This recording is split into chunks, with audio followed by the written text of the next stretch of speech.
Bienvenue sur Velay Attractivité. On se situe aujourd'hui sur la commune de Saint-Aon. Saint-Aon fait partie des 87 communes de la zone d'appellation pour produire de la lentille verte AOP du Puy-en-Velay. Et on va rencontrer aujourd'hui David Vigourou qui est justement en train de semer la lentille et qui va nous parler de cette célèbre AOP qui fait la fierté du territoire et qui est en plus très identitaire pour le Puy-en-Velay. Bonjour David. Bonjour. Merci de nous accueillir. Bon, pas de souci. Je vois qu'on est en plein labour. On est sur une journée idéale pour planter des lentilles. On a des conditions qui sont optimum. Il fait beau, pas trop de pluie. Le sol va bien, la terre glisse. Comme vous pouvez le voir, ça fait un joli labour. Et on met toutes nos chances de notre côté pour que le semis de la lentille se passe le mieux possible.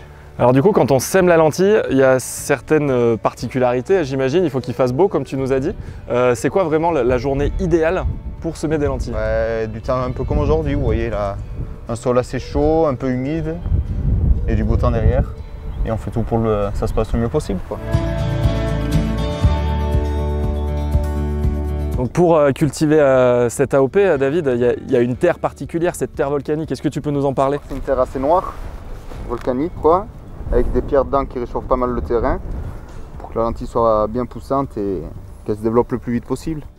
Plus elle se développe vite et plus elle couvre le sol et mieux c'est. Au moins on n'a pas d'adventices qui viennent en concurrence.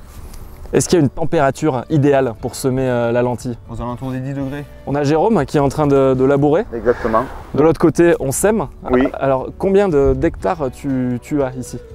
Une vingtaine d'hectares de lentilles. Donc du coup, quand tu sèmes de la lentille sur tous ces hectares, quel volume tu sèmes? On sème aux alentours des 100 jusqu'à 120 kg hectare pour une densité assez forte et qu'elle se protège bien des mauvaises herbes. Comme je vous disais, la lentille c'est tout ce qui s'ensuit. Et si on parle un petit peu de la récolte, une fois qu'on a semé au mois d'avril la lentille, quand est-ce qu'on peut la récolter? Elle se récolte, ça va du 15, selon les altitudes, ça va du 15 juillet jusqu'au 15 août. Dans l'idéal, David, explique-nous quel est le climat parfait pour le développement de la lentille et pour avoir un gros rendement. Parce que des fois on entend « Ah, ça a été une bonne année, ah, ça n'a pas été une bonne année ». Qu'est-ce qu'il faut vraiment pour avoir une bonne année de lentilles? Il faut de la chaleur, il faut un petit orage, de l'humidité quand elles sont en fleurs et du chaud. Mais pas trop d'humidité non plus, sinon elles deviennent jaunes et elles pourrissent. Et est-ce que l'altitude joue? Parce qu'il y a 87 communes, mais du coup à des altitudes différentes. Ici on est à près de 900 mètres. Est-ce que l'altitude joue dans la culture de la lentille? L'altitude peut jouer selon les années. Des années chaudes, vaut mieux être en altitude qui fait un peu moins chaud et vice versa, quoi. Mais après, tout le monde a sa chance.